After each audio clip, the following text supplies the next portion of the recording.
Good morning! Ayan po, magluluto tayo ng ating lunch, guys. Yan ang ating lunch. Chicken feet, adobo. Nagisa na tayo ng bawang sibuyas at lang ng luya. Then, lalagyan natin siya ng toyo.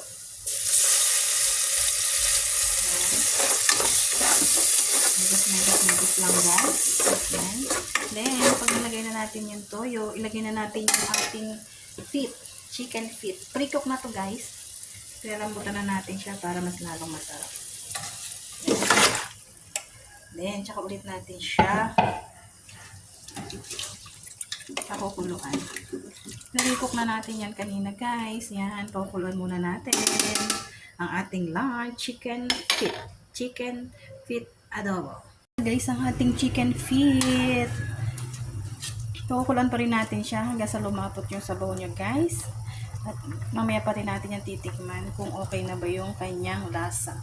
Kaya waiting tayo sa paglambot at paglapot ng kanyang sabaw, guys. Tikman natin ang ating chicken feet adobo. Guys, okay na siya. Ang ating chicken feet adobo for lunch. So yummy. It's so yummy, guys. Yan ang aming lunch for today.